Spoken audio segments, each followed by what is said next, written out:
கடந்த ஆண்டு வெளியான தமிழ் படங்களில் அதிக பாராட்டுகளையும் மக்கள் ஆதரவையும் வணிக ரீதியாக பெற்று மாபெரும் வெற்றி படமாக மாறிய படம் வாழை. மாரி செல்வராஜ் இயக்கத்தில் உருவான இந்த படத்தை அவரது மனைவி திவ்யா மாரி செல்வராஜ் மற்றும் டிஸ்னி ஹாட்ஸ்டார் இணைந்து தயாரித்திருந்தார்கள். சந்தோஷ் நாராயணன் இசையமைத்திருந்தார். படம் பெரும் விவாதத்தையும் ஏற்படுத்தியது. உண்மை சம்பவத்தை மையப்படுத்தி எடுக்கப்பட்ட படம் என்பதால் மக்கள் மனதில் பெரும் தாக்கத்தை ஏற்படுத்தியது.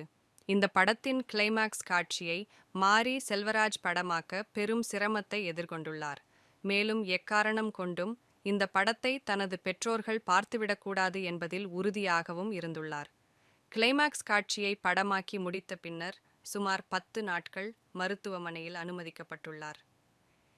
இந்த படத்தின் திரைக்கதை அமைத்து இயக்கியது மட்டுமில்லாமல் படத்தில் சில பாடல்களையும் எழுதியுள்ளார். குறிப்பாக கிளைமாக்ஸில் வரும் ஒப்பாரி பாடலை எழுதியிருந்தார். இந்த பாடல் ரசிகர்கள் மத்தியில் பெரும் தாக்கத்தை ஏற்படுத்தியது. படம் வணிக ரீதியாக மாபெரும் வெற்றி படமாக ஓடியது.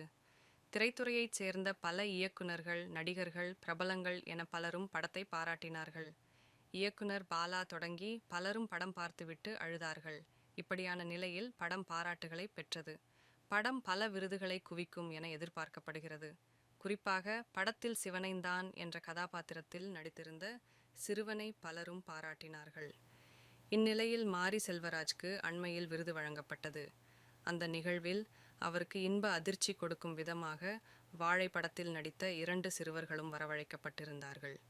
இப்படியான நிலையில் இவர்கள் இருவரையும் பார்த்த மாரி செல்வராஜ் அவர்கள் இருவர் குறித்தும் தனது அபிமானத்தை பகிர்ந்து கொண்டார். எனக்கு பயமாக உள்ளது. அவர்கள் என்ன தவறு செய்தாலும் நான் மாட்டிக்கொள்வேன். அவர்கள் தவறு செய்ய மாட்டார்கள். ஆனால் இந்த சமூகம் தவறாக புரிந்து கொண்டுவிடும். அவர்களுக்கு என ஒரு வயது உள்ளது, ஒரு வாழ்க்கை உள்ளது. இப்போது அவர்களுக்கு கிடைத்துள்ள இந்த வெளிச்சத்தை வைத்து சாதாரண வாழ்க்கையை வாழ நினைப்பான். ஆனால் எது செய்தாலும் சரியாக இருங்கள், படிப்புதான் முக்கியம் என்று கூறியுள்ளேன். பொறுப்புகள் அதிகம் உள்ளது. நேர்மையாகவும் ஒழுக்கமாகவும் வாழ சொல்லிக் கொடுத்துள்ளோம்.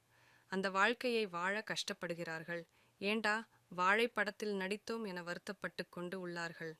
ஒரே கண்டிஷனில் வாழ வேண்டி உள்ளது என கூறுகிறார்கள் என கூறினார். இவரது இந்த பேச்சு பலரது கவனத்தை ஈர்த்துள்ளது.